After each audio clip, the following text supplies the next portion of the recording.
Olá, aqui estamos para nossa 18ª formação de ATPC dos anos iniciais, formação continuada dos professores, semana B, que é de 21/11 a 28/11. E o nosso tema desta semana é a trilha antirracista. Lembramos, né, que aqui estamos representando a Diretoria de Ensino Sul 2, onde a nossa dirigente chama-se Rosângela Novaes Martins, que é a dirigente regional de ensino. Pode passar o... Aqui está a formação da nossa equipe dos anos iniciais. Somos formadas por mim, Cristina Adelina, PEC dos anos iniciais, Amanda, Débora, Sandra, Nalda e Edilene. A Débora é a PEC responsável pela alfabetização e a Sandra é a PEC responsável pelo Conviva, pelo Inova, né, dos anos iniciais. Então, agora nós temos uma PEC responsável pelo Conviva, pelo projeto de convivência, que é o Inova dos anos iniciais. E nós, eu, Nalda, Amanda e Edilene, transitamos pelas demais pastas. Passo a palavra para Nalda. Boa tarde, professoras e professores. É um prazer imenso estar aqui para tratar de um tema que me é muito caro, né? Quando falamos de trilha antirracista, devemos pensar em ressignificar os nossos modelos a respeito do período de escravidão em que o povo africano sofreu no nosso país. Então, é importante que a gente pense em diversos aspectos, temas fundamentais que vamos tratar nesta tarde de hoje no nosso 18º ATPC. Nosso objetivo nessa semana é para que os professores e professoras compreendam as dimensões da educação antirracista e sua importância nos anos iniciais. Um outro objetivo é estar subsidiando o desenvolvimento de ações na perspectiva de uma educação antirracista para os anos iniciais. Ou seja, né, compreender, subsidiar. É para que todos nós estejamos movidos dentro da escola, que tenhamos igualdade, né, para que trabalhemos sem que haja diferença, seja ela de raça, de cor, de etnia e todas as demais temas que nós sabemos que enfrentamos algumas fragilidades dentro das escolas. Passo a palavra, Nalda.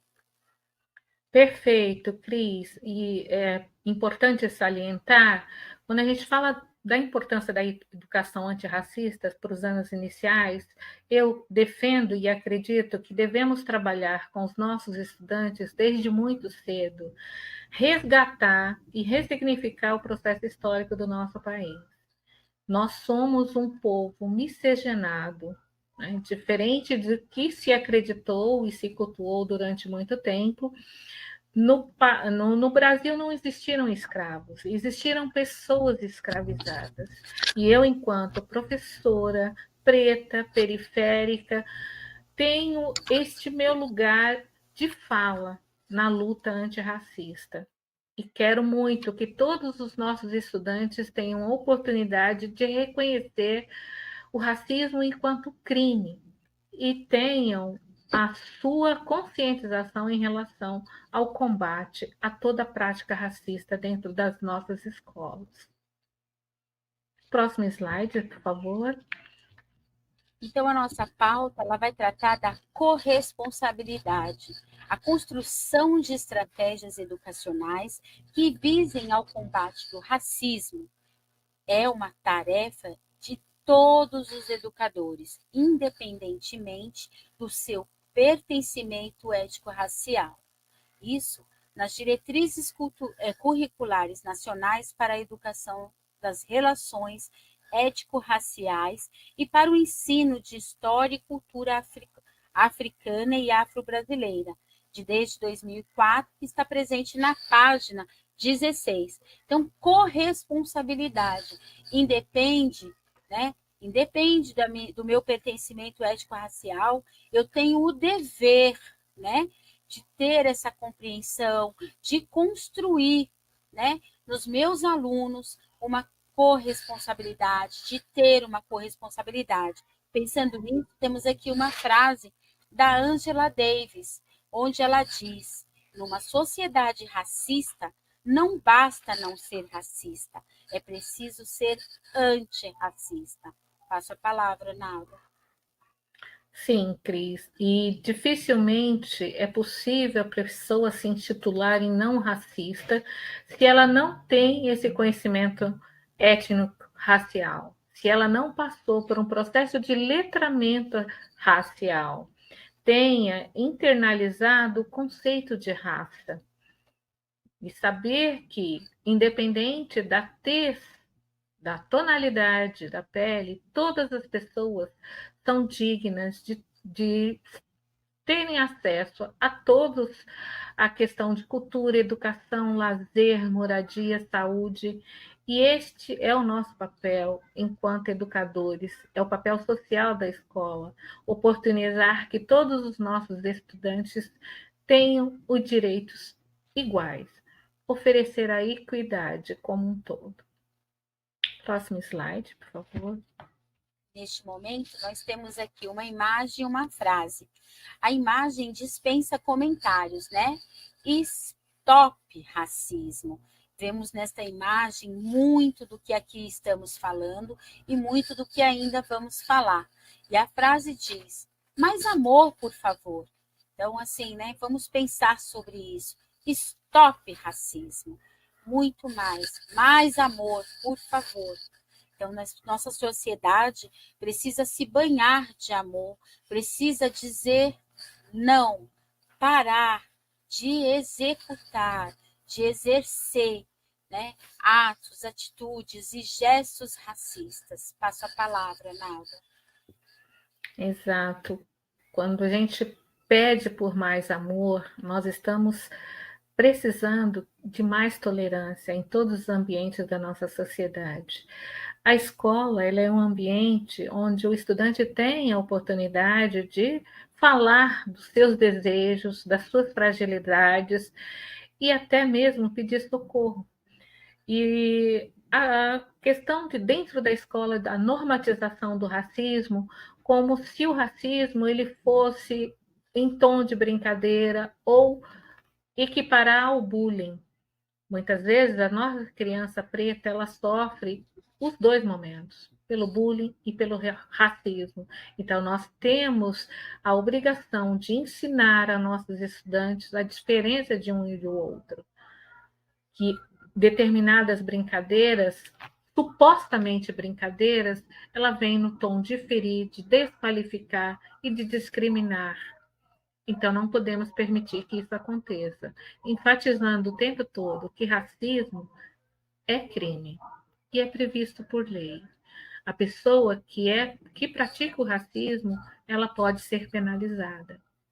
E a vítima que sofre o racismo, ela tem todo o direito de reivindicar a punição de quem praticou. Próximo. Lembrando, né, Nalda, que não é só a punição, mas a pessoa sofre danos emocionais, psicológicos, são marcas, né? São marcas na alma que ferem, que machucam. Então, assim, a lei, a penalidade é uma forma, né, de tentar parar a nossa sociedade, para que elas exerçam, né, a equidade. Mas lembramos ainda que as marcas que ficam, elas são graves e trazem um histórico na vida de cada um que sofre o racismo. Nós vemos agora que aqui temos algumas imagens que falam por si só. Se eu não expressasse a explicação ou a Nalda, não seria necessário, porque essas imagens estão cheias do preconceito, do racismo, e junto a estas imagens nós temos aqui um hino à liberdade dos escravos. Nós não colocamos o hino porque não conseguimos para poder estar a trilha aqui de fundo para vocês, mas eu vou estar lendo esse hino. É importante que vocês olhem esta imagem, escutem a leitura deste hino e reflitam aí. Reflitam, é uma reflexão individual de cada um de nós. Salve a pátria do progresso. Salve, salve Deus a igualdade. Salve, salve o sol que radiou hoje, difundindo a liberdade. Quebrou-se, enfim, a cadeia da nefanda escravidão. Aqueles que antes oprimias, hoje terás como irmão. Então, reflitam sobre isso. Passo a palavra, Nalda. Exatamente isso. Né? Apesar de chamar-se Hino à Liberdade dos Escravos, volto a enfatizar, não foram escravos, foram pessoas escravizadas, expatriadas, trazidas contra a sua vontade para o nosso país. E desta forma foram escravizadas, foram tiradas de sua nação, privadas da liberdade, privadas de sua identidade. Nós temos essas imagens para lembrar o processo de escravidão que demorou por tantos anos no nosso país. É uma mancha que existe na nossa nação. E nós precisamos ressignificar para lembrar que todo homem tem direito a brilhar e não para ser escravizado. Próximo, por favor. Perfeito, Nalda. Aqui nós trazemos uma outra leitura de imagem, que quando olhamos para ela, existe todo um histórico, todo um contexto. Olhando esta imagem, ela chama-se A Negra, da nossa grande pintora brasileira, Tarsila do Amaral. Olhem bem para essa imagem, a observem. Pode ser que tenha alguém que conheça o contexto histórico. Aqui nós temos que olhar profundamente. As empregadas negras da fazenda, as pretalhonas com redondezas, afrodisíacas de corpo, eram as escolhidas para pajens, camas e molecas. A domesticação das mães de escravidão. Amas de leite, mãe preta, através da tradição do aleitamento. Então, essa obra da Tarsila do Amaral, ela tem todo um histórico no contexto dela, desde a infância de Tarsila. Chama-se mesmo o nome dessa obra A Negra. Tarsila do Amaral pintou essa obra com base nas suas lembranças. Seus pais eram senhores, donos de fazendas de café, plantavam e colhiam café. E ela foi criada numa fazenda onde haviam negros, tá? E esse texto que aqui tem essas informações traz exatamente isso. Inclusive, Tarsila do Amaral, ela tinha uma ama de leite que amamentou, que cuidou dela, então ela foi criada nesse universo que, infelizmente, caracterizado pelo trabalho do negro. A obra negra, se vocês observarem, ela está de perna cruzada, as mãos uma dentro da perna e outra embaixo do seu seio. E este seio não é qualquer seio, é um seio que tem uma marca, ele é bem esticado, como se fosse muito flácido. Mas esta não é a real história desta imagem. Na verdade, as escravas da fazenda dos pais de Tarsila amarravam pedras em seus seios para que eles ficassem bem flácidos e esticados. Por quê? Porque, como vocês sabem, neste tempo, as mulheres eram engravidadas pelos seus senhores, né, pelos fazendeiros, os cafeicultores, e eles vendiam os seus filhos, porque não queriam que elas tivessem trabalho, porque elas tinham com criança, com seus próprios filhos. Elas tinham que trabalhar muito, dar conta do serviço.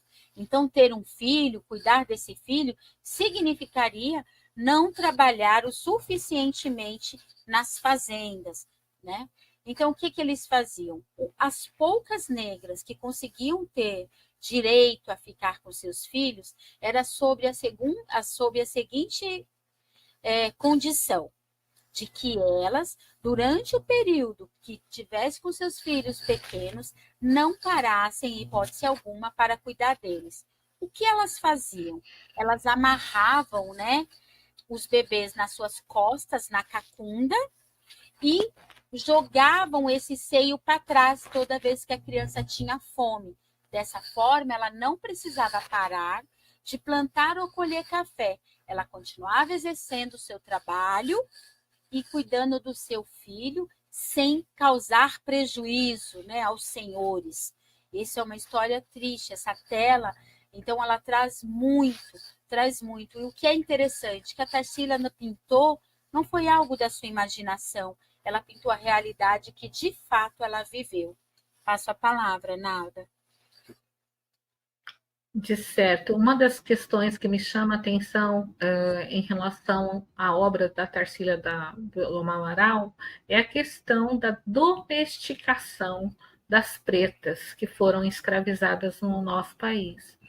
O doméstico significa que todas elas deveriam fazer exatamente o que os seus senhores, seus proprietários queriam, independente de qualquer fator. Por isso, elas não tinham a liberdade sequer de amamentar os próprios filhos, porque o seu leite era reservado para os filhos dos seus senhores. Próximo slide, por favor. Como as mulheres negras são definidas.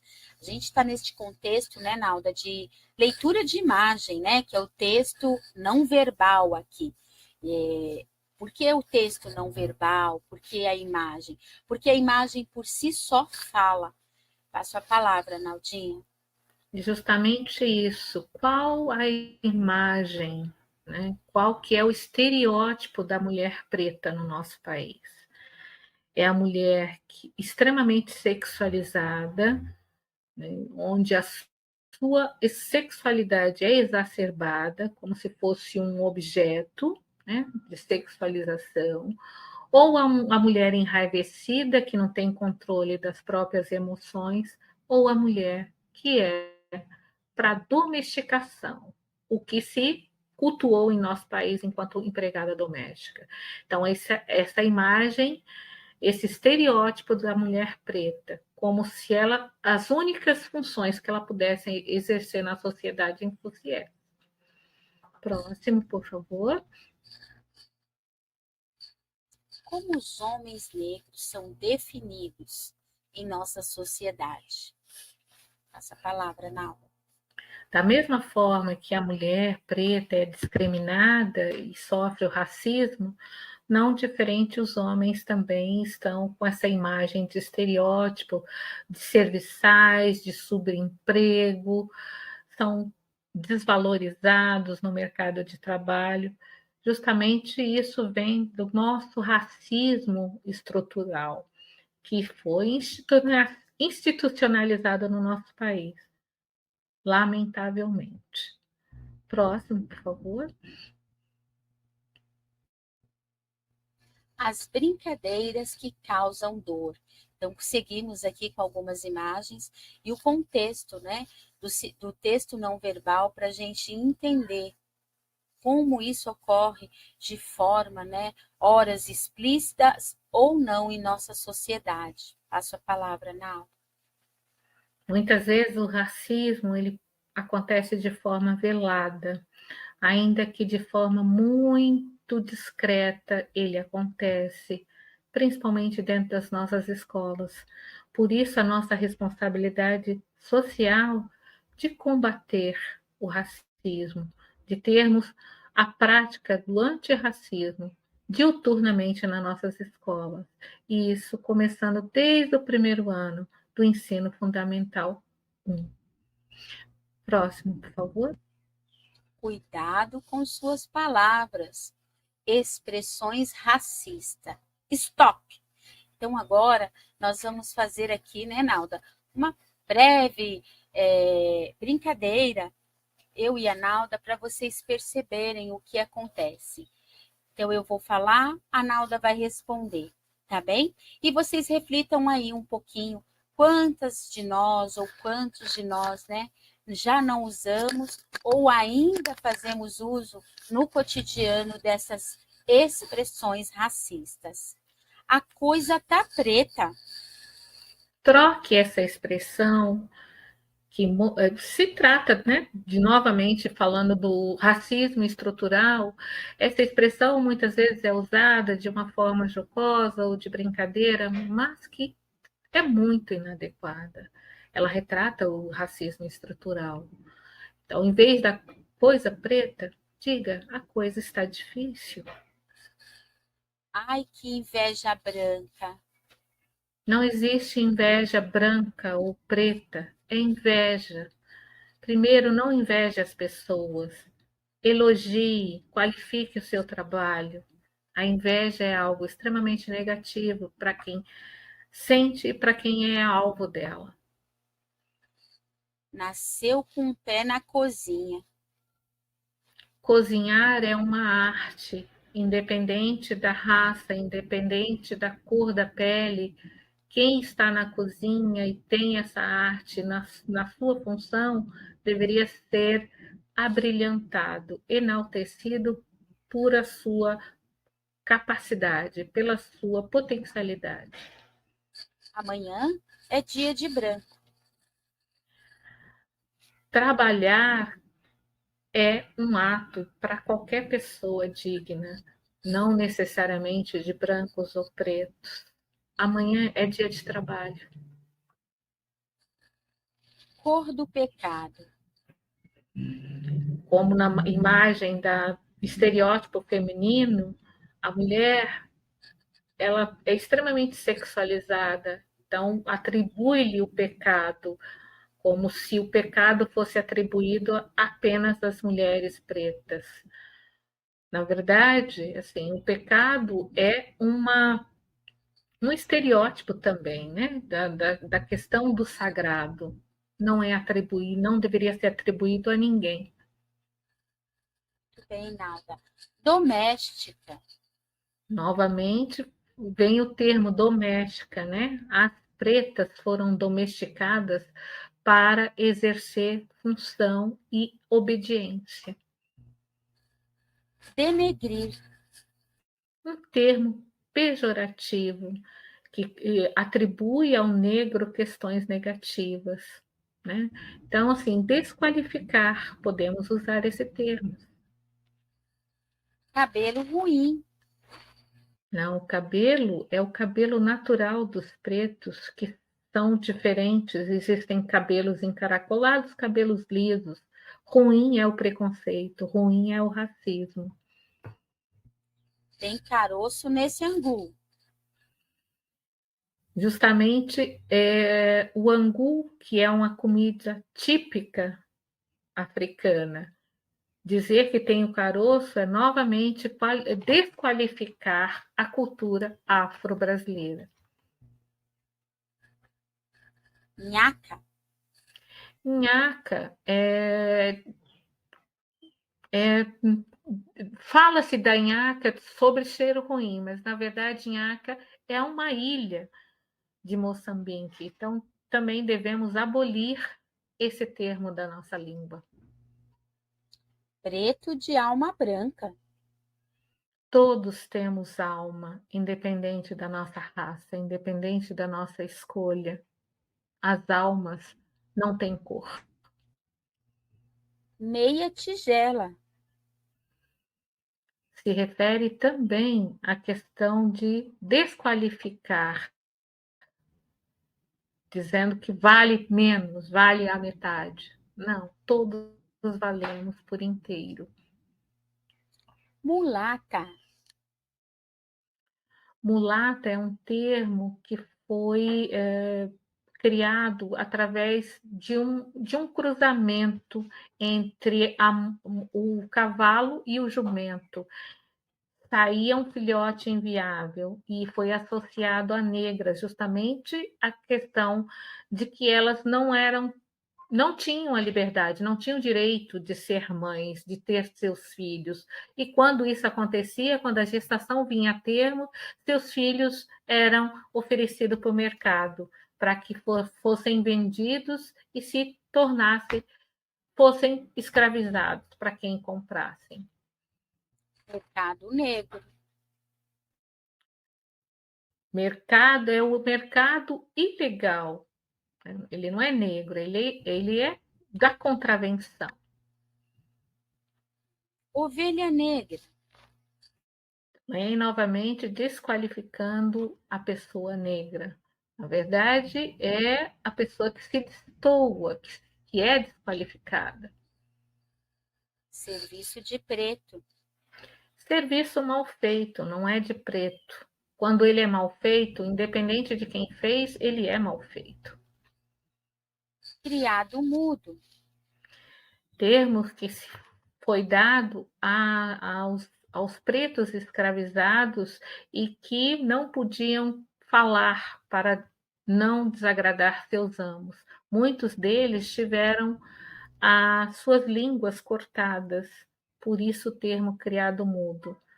Então, esse termo deve ser abolido também. Chamemos apenas mesa, cabeceira ou móvel, suporte. Nossa, nada, eu não sabia que cortavam a língua, que por isso que se chama. Meu Deus. Não sou tuas negas.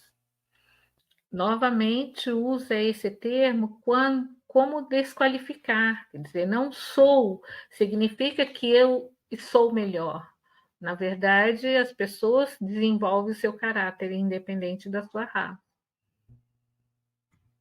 Feito nas coxas. Um termo também criado durante o período de escravidão, porque entre todas as funções que o negro exercia, eles também tinha que fabricar telhas e as suas próprias coxas eram usadas como molde. Então, como cada negro tinha uma perna de um tamanho, de um formato, as telhas elas não eram uniformes. E por isso o termo feito nas coxas é as coisas que não saem de acordo com o planejado. Chuta que é macumba. Também, macumba é um termo tão pejorativo, né? Porque as pessoas desconhecem. Na verdade, macumba é um instrumento musical, um instrumento de percussão. E aí, para desqualificar essa cultura africana, tem essa questão de chuta, que é macumba, como se fosse associada a tudo que é ruim, tudo que é negativo. Samba do crioulo doido. Como o crioulo, na verdade, é uma raça de cavalo, né? Muito forte, que era destinado a puxar carroças, carregar muito peso. Assim também o negro foi apelidado de crioulo por também ser destinado a fazer trabalhos forçados por longos períodos. É um termo extremamente preconceituoso. Chegamos à última expressão. Disputar a negra. Novamente, a objetificação da mulher, a supersexualização da mulher preta, um termo extremamente inadequado e preconceituoso. Não. Próximo slide, por favor. Estamos cheios de expressões, né? Que nós precisamos abolir do nosso vocabulário. Vamos exercitar, abolir, trocar, substituir esses termos por termos mais adequados. Você sabe o verdadeiro significado de suas expressões? Olha só, nhaca.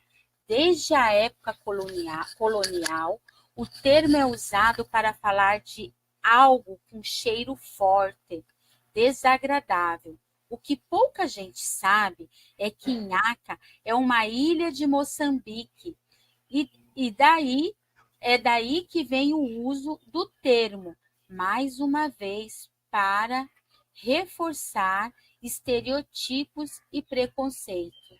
Diga apenas, como a Naldinha já falou, cheiro ruim. Denegrir tem como real significado tornar negro, escurecer. É usado para difamar ou acusar, injustiça por outra pessoa, sempre usado de forma pejorativa, ou seja, utilizar esta palavra pejorativa é extremamente racista. Use, ao invés de denegrir, difamar. Humor negro. Humor negro. Eu não consigo ler esse, gente, está muito pequenininho. Naldinha, pode me ajudar?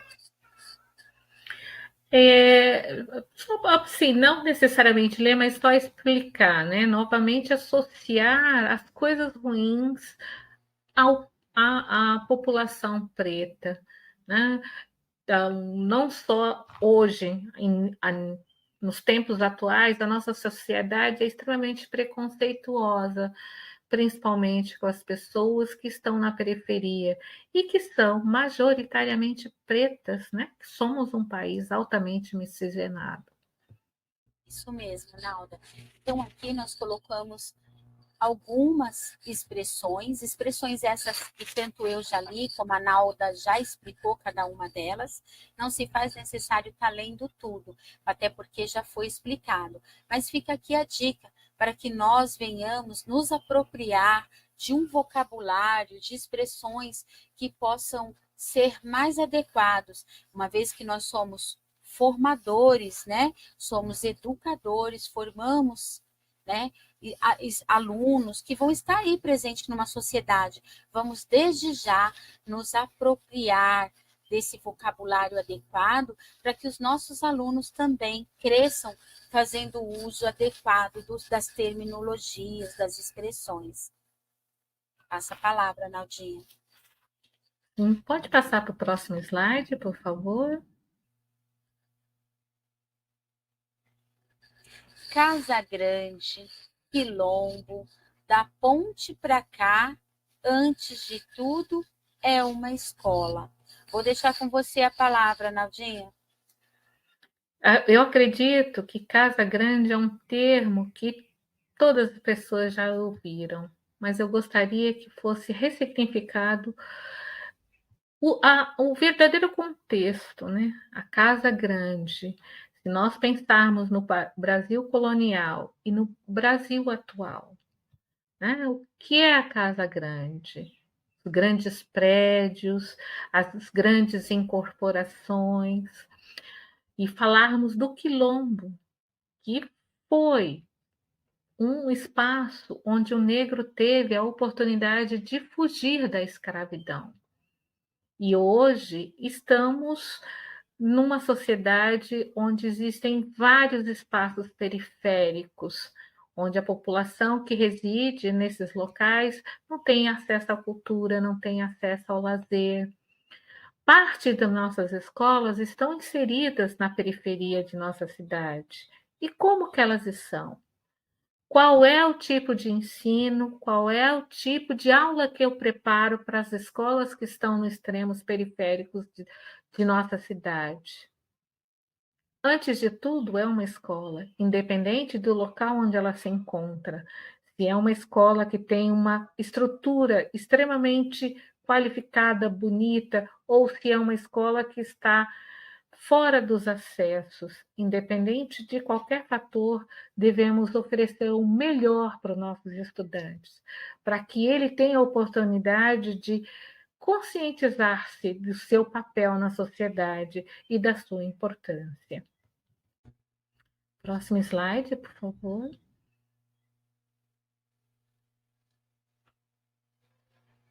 Bullying e racismo. Vemos aqui que vocês podem perceber que a gente está sempre trabalhando com o texto não verbal, que é as imagens, e com o texto verbal, que é o texto escrito. O bullying ele ocorre exclusivamente nas relações interpessoais, sendo um fenômeno psicológico com desvio de comportamento. Toda criança está sujeita a sofrer ou praticar. Origina-se no espaço escolar e pode ou não expandir, ou seja, tem um território pré-determinado. Não é crime, embora seja violência escolar. Racismo. é ideológico e estrutural. Por isso, existe também o racismo institucional. Apenas criança negra sofre com racismo, embora possa, inclusive, praticar. Mas a criança negra pode ser vítima de bullying e racismo ao mesmo tempo. Não possui localização ou instituição específica. Ocorre em todos os setores da sociedade, inclusive na escola. É crime previsto pela Constituição Federal. Passo a palavra, Nalda. Como nós costumamos dizer, a importância de fazer uma leitura de contexto, observar e entender, diagnosticar por que acontecem determinadas ações dentro do espaço escolar. Dizer que a nossa criança ela não pratica racismo é equivocado, ainda que ela o faça de forma não consciente. Talvez seja em virtude de todo o modelo mental que foi criado a respeito do período de escravidão do nosso país. Então, é preciso educar as nossas crianças, conscientizá-la, trazer a verdadeira informação e contar a história para que ela repense as suas atitudes e para que ela ressignifique a sua identidade e tenha a oportunidade de gostar daquilo que ela é. E reconhecer a sua beleza, independente da cor da sua pele, do formato do seu corpo ou do aspecto do seu cabelo. Próximo, por favor. E aí, né, estamos chegando aqui em nossa biblioteca. Temos os exemplares abaixo. Então, nós selecionamos aqui diversos livros, diferentes autores, escritores, para diferentes tempos, né? Para todos os níveis, desde a criança dos anos iniciais, anos finais, até o ensino médio. Passo a palavra, Naldinha. Exatamente. Nós não precisamos necessariamente trabalhar o gênero literário com o saber eurocêntrico, porque dentro da nossa cultura indígena, dentro da cultura africana, existem inúmeros textos literários que podem ser trabalhados dentro da nossa escola.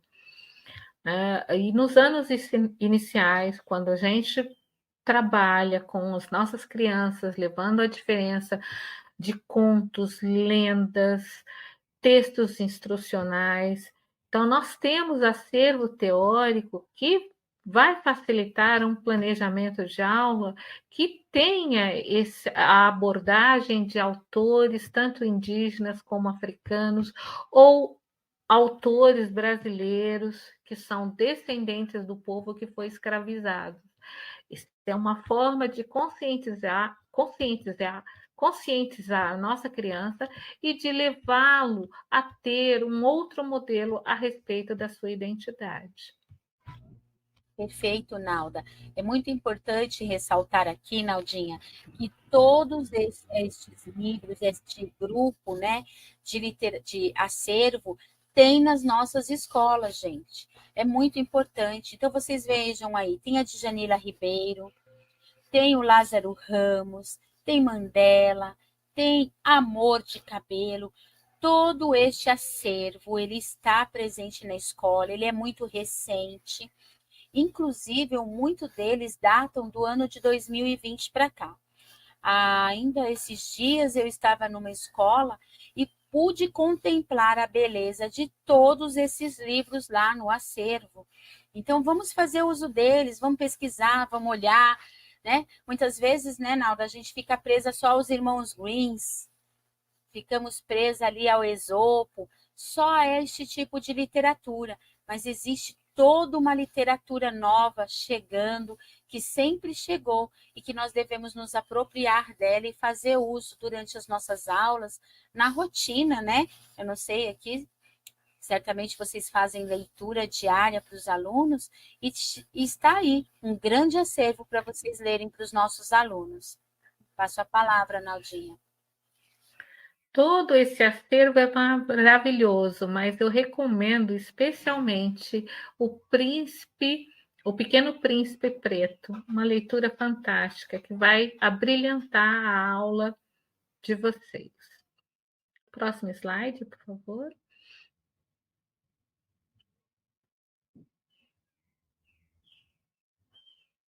De finalizar a nossa formação, e aqui temos algumas reflexões, além de todas que nós já estamos fazendo ao longo dessa formação.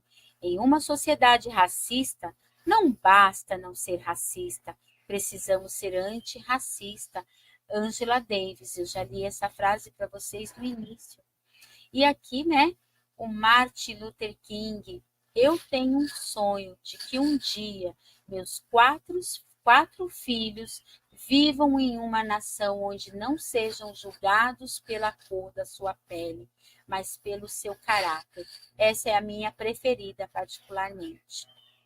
Posso dar a palavra, Naldinha. Eu costumo dizer, aliás, eu costumo pedir perdão a todas as pessoas que, com seu sangue, suor e lágrimas, foram os responsáveis pela nossa liberdade. Se hoje eu posso defender as minhas ideias e ter uma prática em sala de aula, onde a pauta do antirracismo ela é permanente, eu devo agradecer a essas pessoas que lutaram, que acreditaram e que fizeram com que a abolição da escravatura acontecesse. Talvez tardiamente em nosso país, que foi o que mais durou o período de escravidão. Mas nós temos aí na história diversos homens e mulheres que lutaram para que negros fossem considerados pessoas iguais. E essa luta ela não acabou. Precisamos continuar com ela, porque infelizmente vários modelos mentais permitem que ainda o racismo seja praticado. Permite ainda que o preto seja discriminado no nosso solo, não só no nosso solo, mas em diversos continentes. Nós precisamos combater o racismo e só através da luta antirracista é que nós poderemos levar com que a nossa sociedade seja mais igualitária, mais justa, onde todas as pessoas possam transitar com liberdade. E como Martin Luther King disse, que todas as pessoas sejam julgadas pelo seu caráter e não pela cor da sua pele, que todas as pessoas têm o direito de exercer inúmeras funções dentro da sociedade sem ser discriminadas, que a gente possa construir uma sociedade onde a consciência de classe exista, onde as pessoas tenham a liberdade de fazer as suas escolhas, independente de qualquer fator. Se nós, nesse processo histórico, aprendemos a ser racistas, também temos a total capacidade de aprender a não ser. E lembrando uma das questões que foi levantada, que tenhamos mais amor um pelos outros, que sejamos mais tolerantes. Então, nossas crianças, elas não nascem racistas, elas aprendem a ser. E da mesma forma que elas aprenderam a ser, elas vão desaprender. Elas vão aprender a ser justas e tolerantes. E nós, enquanto educadores, temos esta obrigação. Então, é um convite que fazemos a todos os professores que ressignifiquem as suas práticas em sala de aula, tragam a verdadeira história do nosso país, a cultura indígena, a cultura africana, para lembrar que somos um povo construído com a cultura de vários outros continentes e temos o direito de viver em harmonia e com amor. Nós agradecemos a atenção de vocês e esperamos sinceramente que vocês pensem a respeito de tudo que foi tratado hoje durante a nossa TPC. Gratidão. Muito bem, Nalda. Agradeço a todos vocês. Muito obrigado. E eu espero, ou melhor, o núcleo pedagógico espera ansiosamente que vocês reflitam tudo isso que aqui foi passado, que coloquem em prática nas vossas salas de aula e que, por favor, nos enviem vídeos e fotos dessa boa prática, para que a gente veja que vocês estão lá na sala de aula replicando toda essa reflexão, todo esse movimento antirracista que nós estamos aqui desenvolvendo com vocês. Muito obrigado, fiquem em paz. Meu abraço carinhoso e um grande beijo para todos.